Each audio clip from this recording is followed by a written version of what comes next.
Hi! Magandang hapon po sa inyong lahat. Welcome to GEG Ortigas PD After 5, so Professional Development after 5 p.m. I know for some of us teachers, we have been working so hard for the past week, but it's really good that for this afternoon or this early evening at the very least, we will be able to learn a few more tips and tricks for us to be better at distance learning. So joining us this afternoon is one of my colleagues. We've been working together for quite a while already, and she has something to share for us this afternoon. So this is Sarah Entuna. Sarah is taking her master's degree in educational administration at the Ateneo de Manila University. But largely, really, Sarah enjoys spending a lot of time, not just with her own kids, but the kids that she has adopted as her students. Hi, Sarah. Good evening. Hello, good evening, Miss Maan. Hi. So Sarah, what inspired you para dito sa particular topic na ito? Napansin ko rin sa mga teachers ko no, na up, nag-up yung level nila sa mga Mhm. visuals nila in the classroom. And because we're in the online setup right now, so parang Mhm. ito na yung pambawi nila dun sa mga nakapost dati sa classrooms. So they're Mhm. trying to put it in their slides Mhm. as their visuals for the kids. No? Para Oh, ma-support yung mga topics na tinitake up nila everyday. oo, that's right, no? Kasi dati in the classroom, that environment is already visually stimulating. So now we're just translating it, no, to virtual or distance learning. Okay, so without further ado, I'll give the floor to you. Thank you, Sarah. I'll see you in a bit. Yeah, thank you, Miss Maan. So again po, magandang hapon po sa lahat. And ako po ulit si Sarah Entuna. And today I'm going to talk about subtext learning objectives via theme builder. Now, how can presentations subtext your learning objectives? Now, Google Slides can be an effective tool to present materials in the classroom to encourage student learning.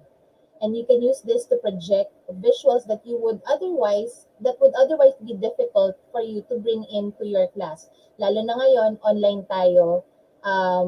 Kaya natin magpakita siguro on cam pero hindi siya magiging ganon impactful for the kids.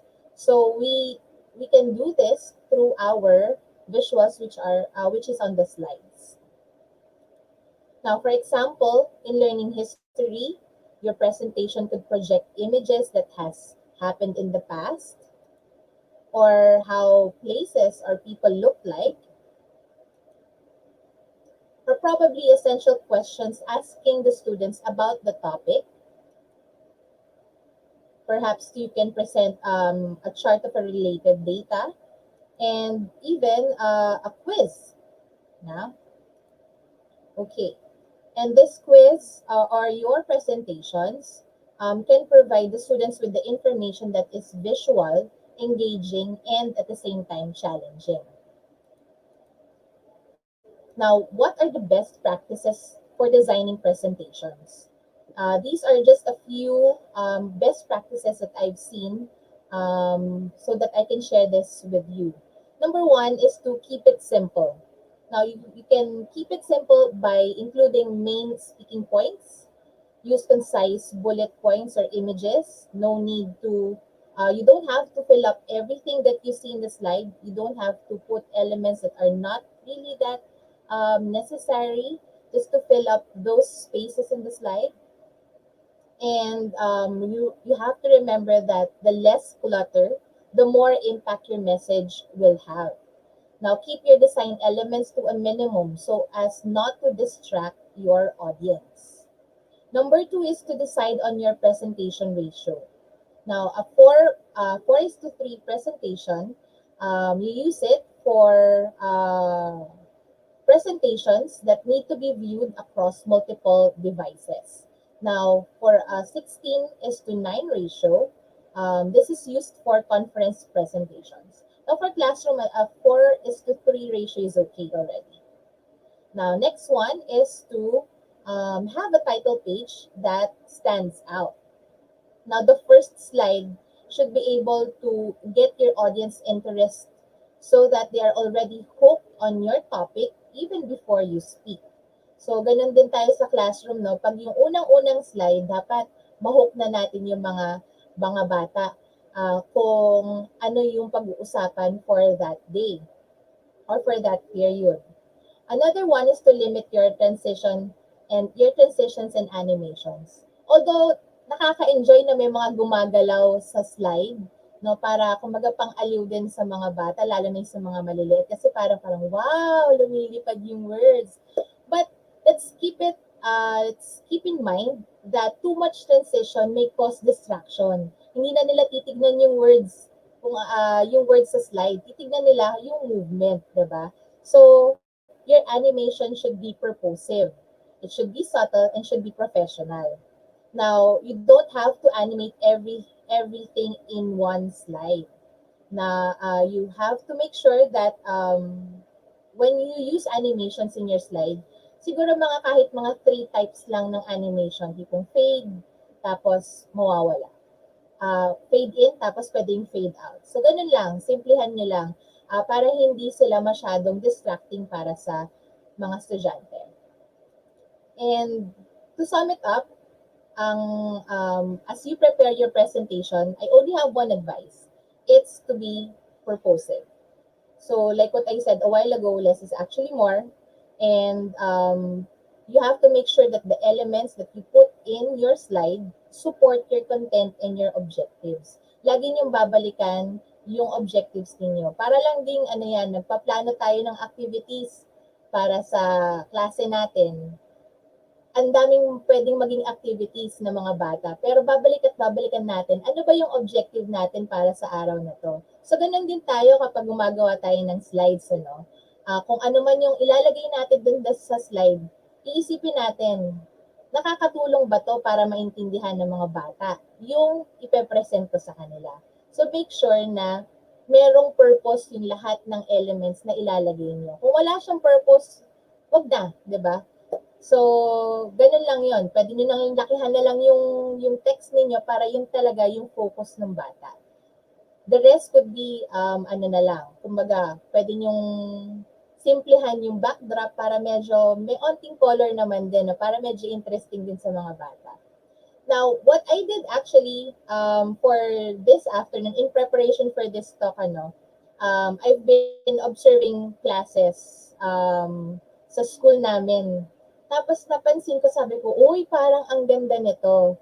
Ang galing ng pagkakagawa ng slide ng teacher na to. So, I asked permission from some of our teachers if I can show their slides. Hindi to yung buong lesson ha, pero I just wanted to to share to you how their slides look like. Kasi it will speak, you can easily see and understand what this talk is all about. So these slides are actually great examples on how you can design your templates and add elements into the slide so that you can reinforce your lesson objectives into your presentations. Okay. Now, at the beginning of the class, isa sa mga routine namin is to remind our students of our virtual classroom expectations. Dati kasi sa classroom, nakapost yan sa harap. So, hindi na namin, pwedeng daanan, pero laging nakikita. So, ngayon, hindi na nila nakikita. So, lagi namin tong sinisimulan or pinapakita sa simula ng klase. Now, these are our virtual classroom expectations, no? So, as if you can notice, yung mga sentence namin is short. Tapos, mas malaki yung mga drawings, lalo na sa mga bata. It's easier for them to see and understand even without reading the words. No? Be on time, keep your camera on. Now, for little kids who doesn't know mute yet, so makikita nila tong icon na to, alam na nila to, o hindi ako maririnig, or naka-mute yung microphone ko. Right? So, raise your hand, tapos dito, come ready to learn and be respectful. Yan yung mga namin, yan yung mga rules namin in the class. Pero I want you to focus more on how this one is designed. Malinis, walang hindi kailangan dito sa slide na to. Lahat importante, 'di ba? Para maintindihan natin na ito ay yung mga classroom expectations. Okay, so isa sa napili kong lesson is sa life skill skills class ng isang teacher namin. Ano. So, ang lesson niya was on compassion. This was made by Teacher Kate. So, Teacher Kate, if you're there, thank you for this one. Thank you for making this one. Now, as you can see, the topic is very abstract. So, paano niya i-relay yung word na compassion sa pictures? So, napansin ko when I observed this class, no, the kids were already hooked. How come there's a lot of emotions in this slide, in this picture? Ang compassion ba ay happy, umiiyak, nagagalit, na surprise? Yan. So, na-entice agad ng title page pa lang yung mga bata. So, this is one of the best practices that you can do that I mentioned a while ago. Okay. Now, dito naman, if you can see, ilang words lang to, 5 words lang tong makikita natin sa slide. Pero very powerful. Bakit? Kasi na-explain niya na agad kung ano yung compassion. It's when you see someone and you care for them and you do something about it, that is compassion. Ang dali, di ba? Very easy to understand. So, ito yung mga gusto nating magawa sa classroom. Hindi ito matagal gawin. 5 words lang yan. Pag naka-template ka na, lalagay mo lang yan. So, yun yung help naman nun. So, ito is another example. Tapos, if you want to hook your kids and ask them questions and then they will answer in the chat box, no? Lalakihan lang natin yung question. Tapos, ano yung pagpipilian nila? True or false. Diba? So, pag hindi man nila alam yung spelling, nakikita na nila agad bago sila nagta-type sa chat box. So, this is very important din, ano? It's a help for the kids. Tapos, in answering this question, so, sumagot yung mga bata sa chat box. Tapos, ang maganda dito, ano to, gift to dapat. Yung gumagalaw ng mga pictures, yan, gift. So, bodybuilder siya. Actually, talagang gumagalaw siya. Hindi ko lang nilagay talaga na yung actual gift niya. No? Pero, kinumpara kasi ni Teacher Kate na practicing empathy and compassion are like muscles in our body. The more we practice empathy and compassion, the more it will become a natural habit. Tapos, gaganda pa yung ugali natin. So, parang ganun din sa bodybuilder, no? Kakabuhat niya, gumaganda yung katawan niya. So, ganun din yung empathy and compassion. Ang galing nung sa isang picture, na-connect niya yung concept ng how to practice empathy and compassion. Tapos, meron siyang ganito. She made use of 2 different font colors, no? To emphasize on the positive side of this statement. Nakikita naman natin yan dito sa ilalim, no? So, magandang gawin din natin yan sa mga presentations natin para hindi lang siya text. Hindi naman to text heavy, malaki lang yung pagkakasulat. Pero, we need to emphasize the important words. So, it's either we make it bold or we make it into a different font color. No? So, ang ganda rin ng message dito. Sometimes though, even when you show compassion to someone, they might still not want to be friends with you, but that's okay. You did the right thing. Diba? You still, you were able to be compassionate to that child, to that person. So, okay. And then, in this slide naman, these are also gift. Tumataas siyang ganyan. So, medyo interesting pa rin. In lieu of animations, she uses gift. So, hindi siya nag-animate, pero she makes use of the gift and the colors to make her slides interesting. Okay. And then, this is a good use of the bullet points when trying to convey the meaning of something or of a concept, no? Okay. Tapos, nag-add lang siya dito ng yes because these are the good effects of showing compassion. Tapos dito naman, not. So, iniba niya yung kulay ng not, tapos naglagay siya ng isang element lang na. Kasi yan yung alam ng mga bata, diba? So, nakaka-relate yung mga bata sa ganitong mga element, no? Okay. Now, here's another one also from Teacher Kate. Sa English class naman niya, ang lesson naman niya is on four sentence types, no? So, very simple again, yung choice ng design niya. Very simple, very clean, and very direct. So, walang halo-halo. It's ano lang, declarative, interrogative, imperative, exclamatory. Ano ibig sabihin niya andun sa ilalim. Ganun kasimple, 'di ba? Tapos nagdi-discuss siya syempre. So, yung mga bata, kahit na medyo mag-out of focus sa sinasabi mo, pag nakita nila to, naiintindihan pa rin nila yung lesson. Or kahit, kunwari, nag-asynchronous or nag-offline, binigay lang, nag-share lang tayo ng slides sa mga bata. Even without us talking, just by looking at the slide, maiintindihan agad ng bata kung ano yung ibig sabihin nung topic na nandun sa slide. Okay. Tapos, ayan, may video din. Very simple lang. Nakalagay pa rin, nagiging consistent si Teacher Kate sa mga elements niya, no? Kung mapapansin nyo dito sa lesson na to, sa presentation na to. Okay. Another interesting with her slides are the use of memes.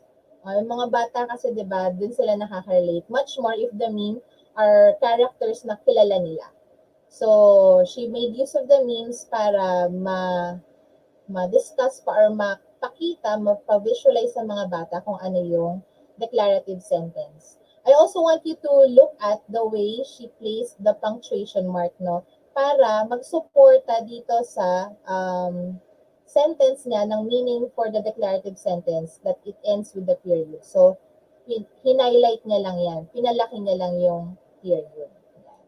Same as with exclamatory sentence, she gave you a short meaning of it and then the punctuation mark that comes with it. So yan, di ba? Si Harry Potter. So meron mga example siya dito, very few. Pero maiintindihan agad ng bata.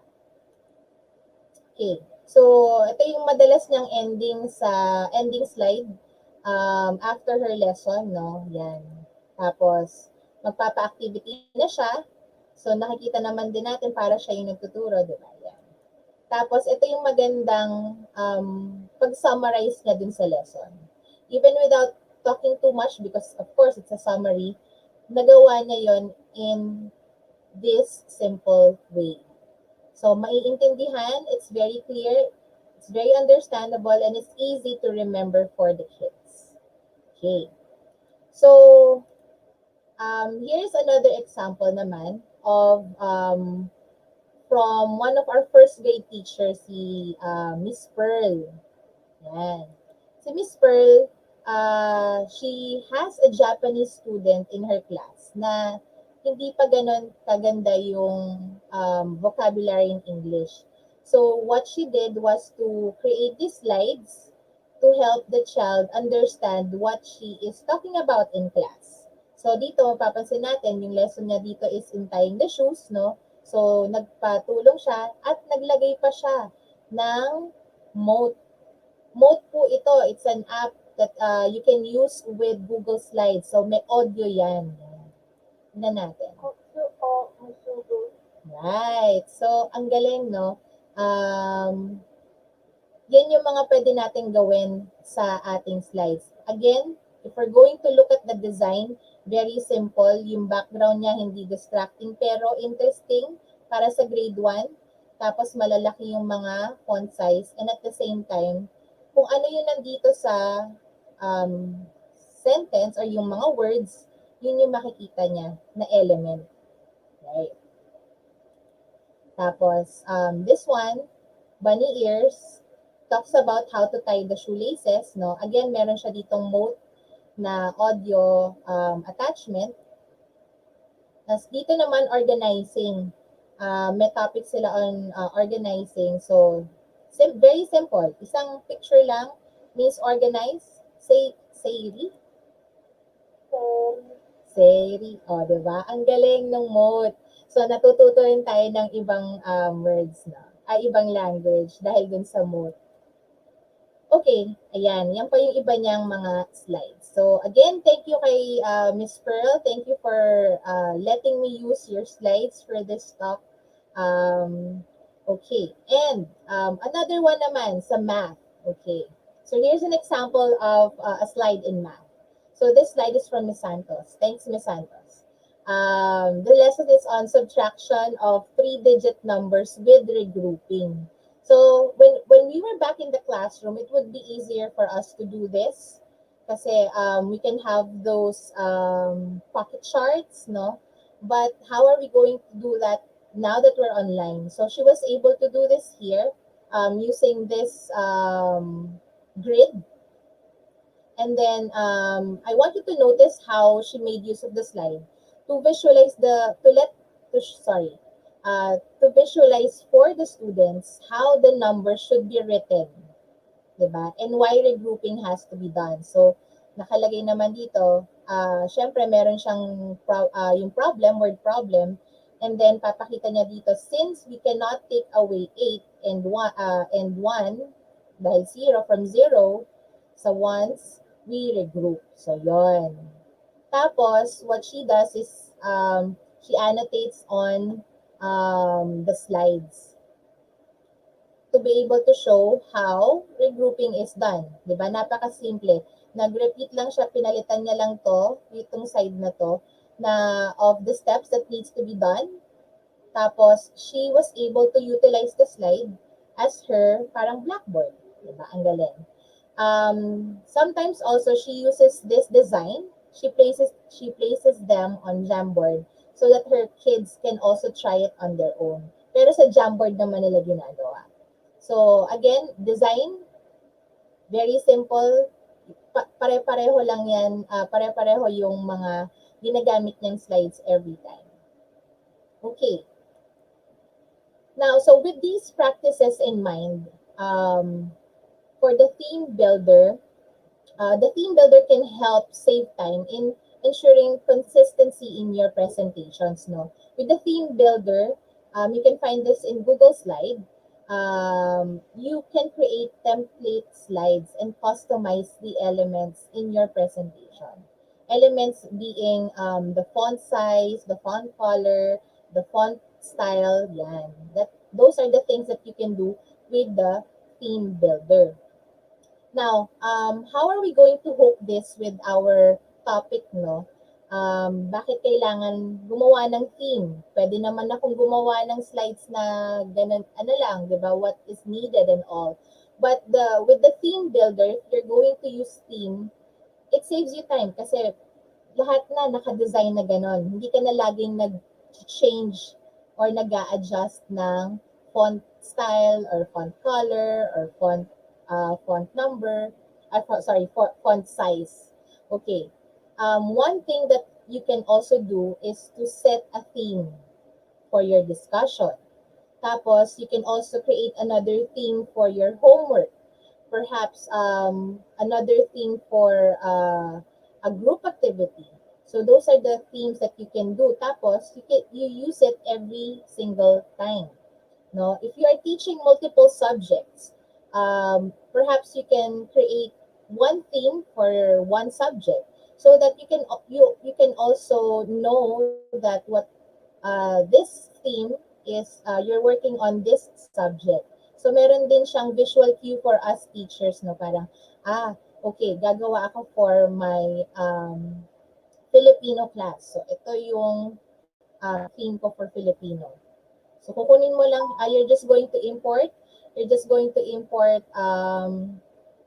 the theme from your Google slide, and then you can start working.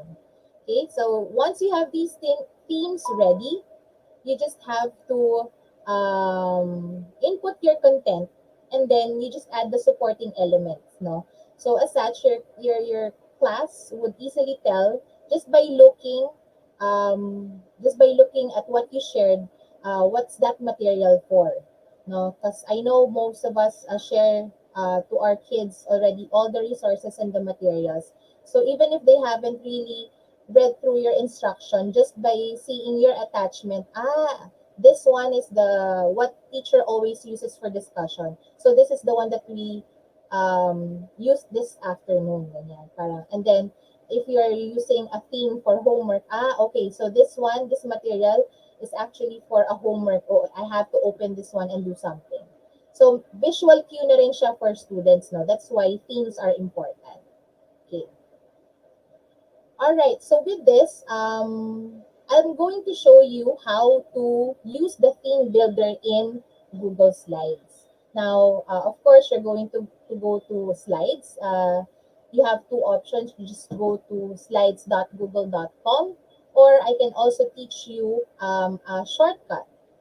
If you are in a Google Chrome browser, all you have to do is to type slide.new.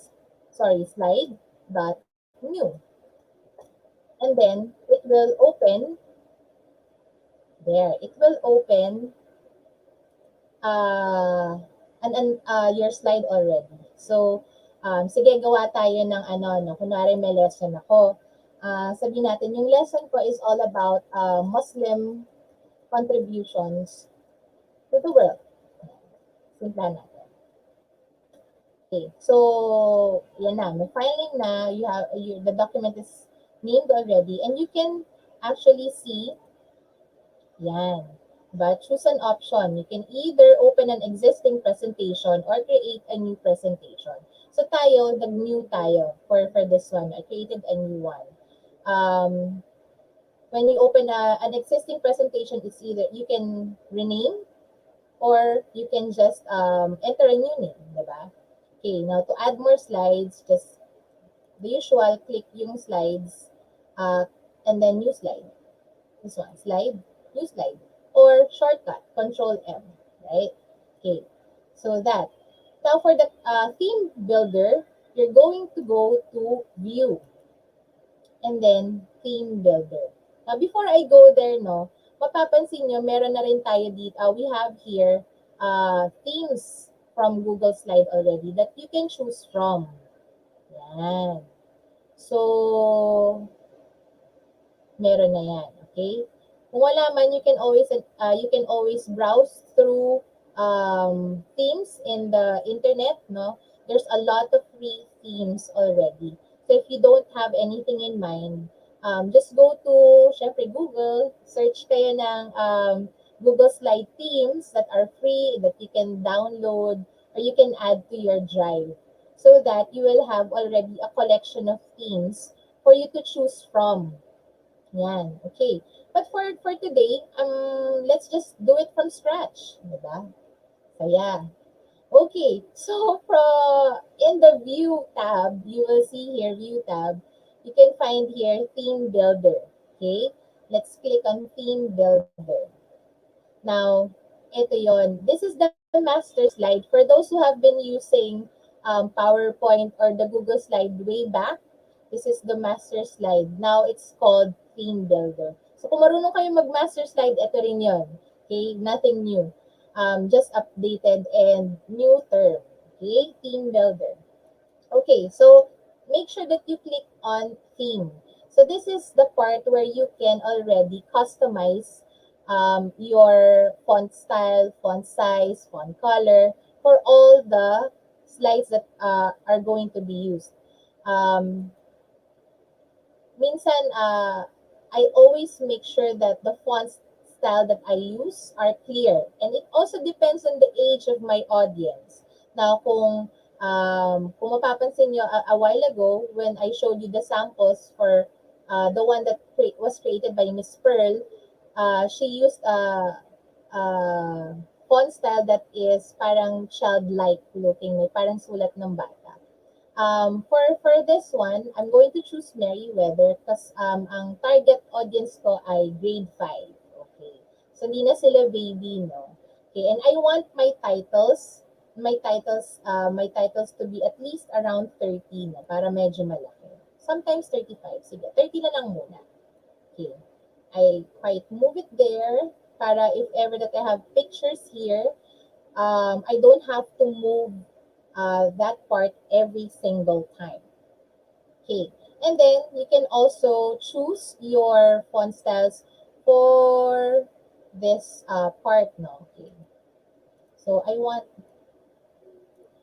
everything to be Flora, yan. Alam na alam yung mga favorite, nandiyan na kasi sa top yung mga most recent na ginagamit. And these are the usual font styles that I use. I'll use Laura. By the way, when you create your slides, keep your font styles to a minimum, no? Yung wag naman every part you have a different kind of font style. It also adds up to the distraction and the eyes of your audience. So be consistent with your font styles and keep it ano lang, very simple para it's very clear for the kids to read. Okay. Now, if you can also change the font size.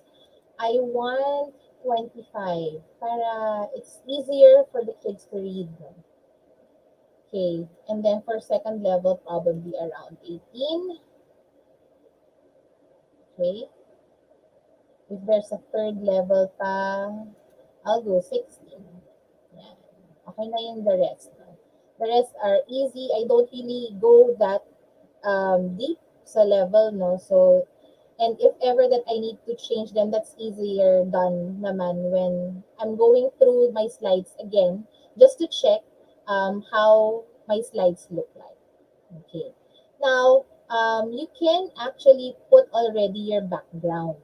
Okay. So for this lesson that I'm creating, I want it to be very simple as it can be. Ayoko namang white, but I want my pictures to pop out. So I always go for the dark colors. No? It's either gray or black. I'll go for black. All right. Okay. There. So, kita natin that the title cannot be seen anymore. So this is the uh, part where you get to change your font colors. Okay. Because sometimes if you do that for each of your slide, it eats up a lot of time. So dito sa theme builder, it saves you time kasi once you start creating your slides, you don't have to worry about these colors anymore. No? So medyo makakasave talaga tayo ng time. Okay, so I chose a different kind of gray hue. Yan. Okay. So ganun lang, simple lang because I want the kids to really look into the pictures that I will be showing them. Okay.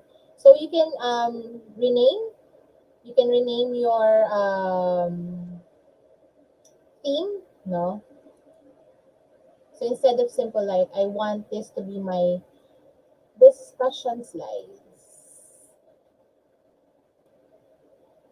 Okay. Okay. And then once I'm okay with this one, you can check out how the layouts will look like, no? You can edit this further din naman. Ayan. So kung gusto ko dito medyo mas malaki pa, let's just make this one 40. Yan, lalo na kapag there are just important words that I want or a question to pose to the kids, I can use this layout and then it's there, right? Okay, so once you're done, sabi nga dito, so you can choose an existing theme on the right and then select a theme. From the toolbar, you choose options and customize the template. And then when you're done, click close. So let's follow that. So once I'm done, click close. Again, the themes are here if you want to make use of it. Hindi yan bawal. You can always use that. Diba? It saves you also time in thinking, lalo na if you're not that artistic. Ako din, I'm not that artistic when it comes to layouts. So I really tend to use these themes if I get to encounter a nice theme when I'm browsing, I really make sure to save it so that when I do my presentations, parang, ay, wow, ang galing, ang ganda. Hindi ako gumawa na. Kasi it's just there in the internet. It's free. Everybody gets to use it, right? So, there. Okay. So I'm done. Let's click close. I'm going to add my title. Muslim contributions to the world. Yan. Para pantay. Yan. Tapos this is for my grade 5 class. Nare. Yan. May section. Yan. Para mas specific. Alam ko yan. Pero, syempre, remember, this is our title page, no? So, gusto ko, wow agad yung title page ko. Now, I also make use of keep notes. Yan. Ito mga tips sa gilid. I make use of this para mag-save ng mga pictures when that I can use in the lessons. Yan. Katulad ngayon sa talk na to, I made use of this one. All I have to do is to drag it here. Diba ang saya-saya? Oh. Drag ko lang siya dyan. And then, gusto ko, ito yung background ko. Okay. Tanggalin na natin si Teams para mas malaki. Now, sometimes like ako nga, sabi ko nga, diba, I'm not that artistic. Gusto ko malaki siya, tapos, diba? Pero, nahihirapan ako kung anong gagawin next. Oh, sorry. I clicked on Explore. Explore is that starting at the bottom right of your screen, you will see there. Tapos, ayan, when you click that very important and interesting button, it gives you a lot of ways on how you can lay out, diba? Using the elements that you placed in your slide. So, sige, ito gusto ko. Ano pa ba meron? Alright, ito gusto ko. O, diba? Ang linis. Linis, diba? Tapos, pwede ko rin naman yan baguhin. Kung gusto ko itong grade 5 yakal, gusto ko dito na lang yan. Tapos, itong Muslim contributions, gusto ko dito yan. Yan, diba? Meron na akong assistant when it comes na layout artist. Hindi lang ako. Yan. Pwede na ako. Masaya na ako dyan. Okay. And then, again, Control M for adding a new slide. Excuse me. So there, see, I don't have to put the background anymore. I don't have to change the font style anymore. It's there. Kasi yun yung sinet natin kanina sa theme builder. So that's why it's very helpful to make use of that theme builder. No? Siyempre, we'll start our lesson with the learning objectives. Ano bang gusto kong objectives dito sa lesson na to? Okay. So, Muslim contributions. Okay, let's use a bullet. Okay. So, I want my kids to be able to enumerate the important innovations of Muslims. Sorry, not innovations, but contributions. Siyempre, yung mga contributions na yun ay innovations din. From the Muslims. Contributions of Muslims to the world. And to share the importance of these contributions to the present society or for present time. Okay. So, ganyan lang kasimple. Okay. Gusto ko ba siyang lagyan ng umph? Pwede na naman, di ba? Magdagdag tayo ng isang element. At ang element natin ay about Muslim. Okay. Okay. Wala dito. So, gusto ko parang din mag-add pa rin ng isang image. So, let's just insert image and let's search from the web. Diba? Magaling. Ganun lang. Hindi na ako mag-new page. Wag na Muslim culture. Yan. Nice. Okay. Sige. Ano ba ang magiging maganda? Okay. If I use this one, hindi siya lalabas unless white yung background niya, picture. Yes, puti siya. Okay. Now, again, kung nahihirapan po kayo na mag-layout, then just go to explore, click on that, di ba? Ang daming pwedeng pagpiliang layout design.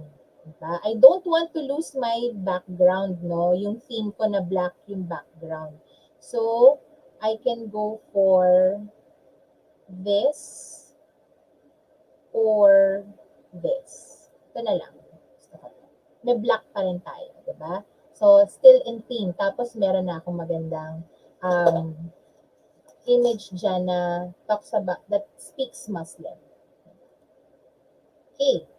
Now, let's go to the next one. So, I'm going to change my layout into um, title only.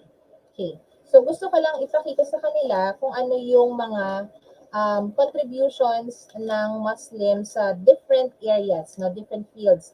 So, like, for example, I want to show them contributions of Muslims to the architecture.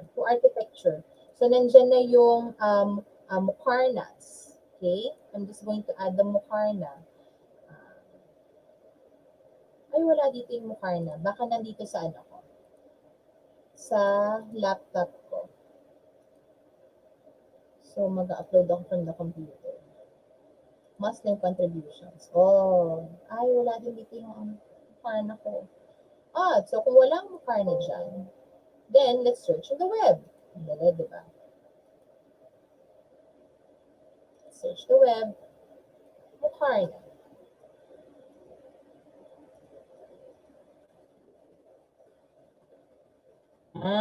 So, nagkaroon na ng image yung ano, no, yung word na yon.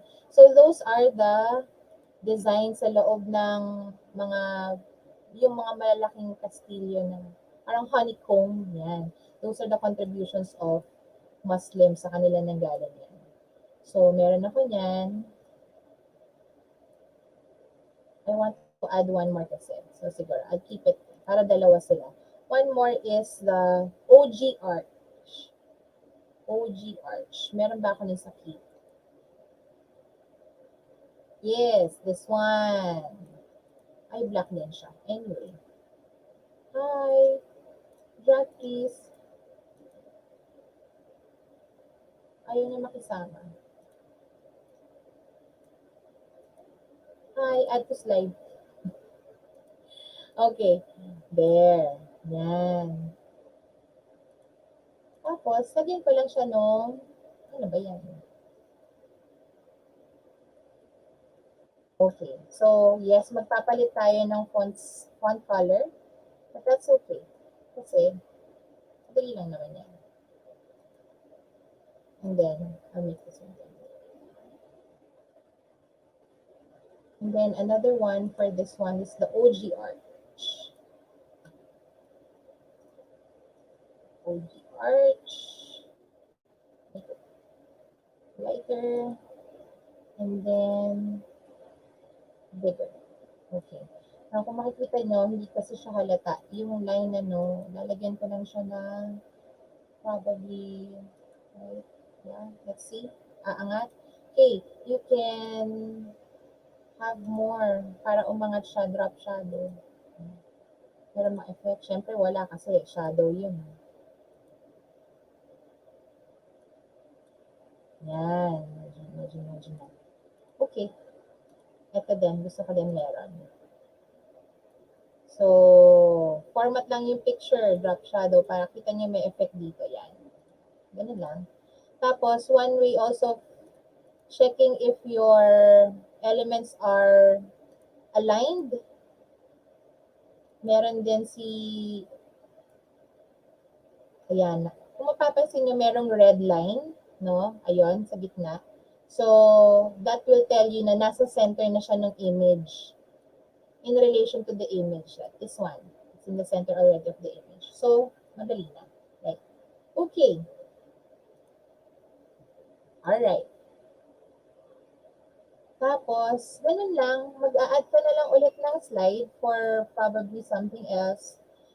Say, for example, sa field ng medicine, the Muslims were able to come up with anesthetics. So, sila rin yung nakapag-contribute sa atin ng surgery.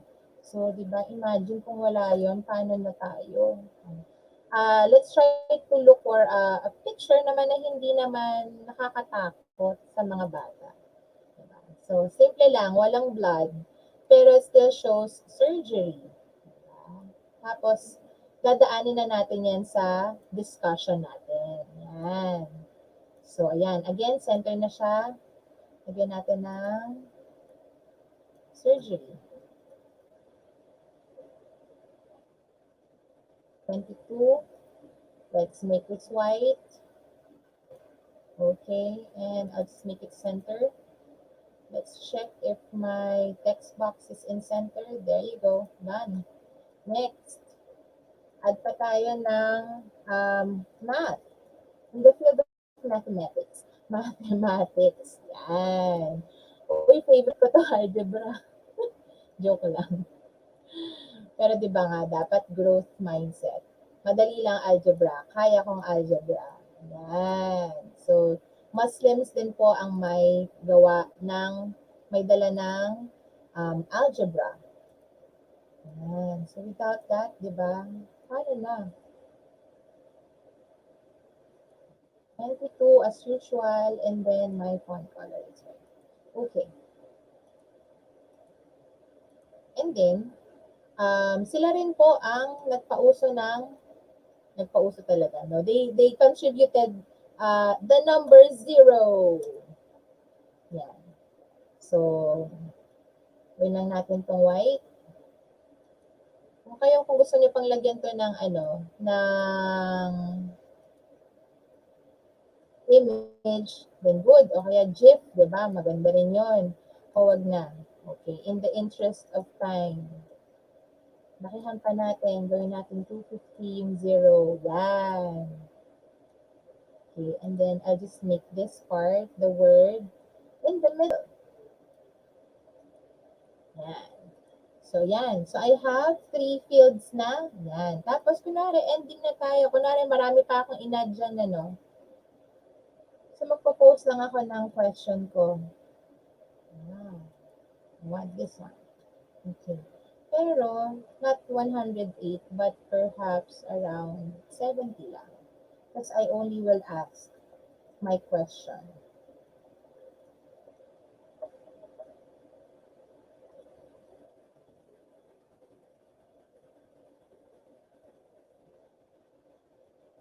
So probably I can have my kids go into breakout rooms. How are these contributions relevant to us today? For them to discuss, okay? Discuss with your group. See you after 5 minutes. Tapos, pwede rin akong magdagdag dito ng timer. Diba?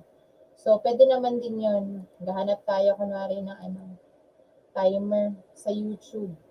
5-minute timer. Para hindi naman bland looking yung ating slide. Okay, pero close to theme. Yan. Could be useful. Okay, yan. Sige, gusto ko to. Select. Yan. Tapos, lagay lang natin siya dito sa gilid.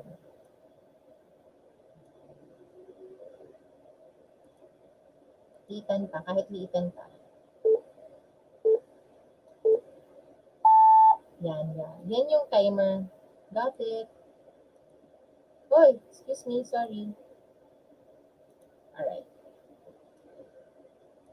Let's make it smaller. Alright, so ganyan lang po. Very simple, no? When you present it. Sorry, present from the beginning.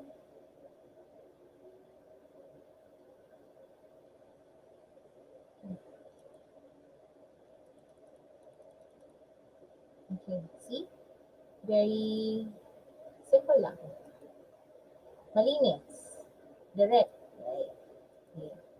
There. Tapos, pwede nyo itong i-autoplay if you like. Pwede rin hindi. Pero ako, suggestion ko, don't autoplay. Kayo dapat yung may control sa timer. Kasi syempre, you don't know how long you still have to give instructions. So, make sure na hindi siya naka-autoplay. So, that's it. Okay, thanks, teacher. Ayan. Thank you, Teacher Sarah, for sharing what it is that you know for Team Builder. I know na sobrang tagal mong pinag-prepare no, to be able to share in the GG Ortigas channel. Thank you so much. So for everyone else that's watching us today, I hope that you were able to pick up something. GG Ortigas is dedicated to really being able to find or give opportunities for us to learn, no, kahit mga once a month lang. So we say PD after 5 because it's after 5 p.m. And I know it's a Friday and everyone's is looking forward to the weekend, pero we're hoping that you were able to learn something. So the evaluation link is already in the chat box. Let us know if there's anything that we can improve. It also helps our speakers to know how they can improve as well. So you'll see that I'm flashing the link already at the bottom, but it's in the chat box already. So if you have time or if you want to look at the past broadcast, please don't fail to subscribe to the channel. That way, you get pinged every time there's a new broadcast happening. On the second week of October, on the second Saturday of October, there's a GEG APAC event that's happening. So, a lot of the GEGs across APAC will be broadcasting at the same time in the languages, in the different languages again. So, once again, Sarah, thank you very much for being here. If you have any questions, feel free to we can always reach out as I placed Sarah's Twitter. I hope you don't mind Yes, yeah. So on please the chat put box. it in there. Yeah, so they can but anyway, Sarah, any last tips for our teachers? Ano lang, make sure lang na when you do your lessons, no, keep it simple. Ano lang din, enjoy the process. And when you have free time, try to browse through different kinds of presentations. Malay nyo, something will spark up with in your head rin, diba? So that you can use in your class.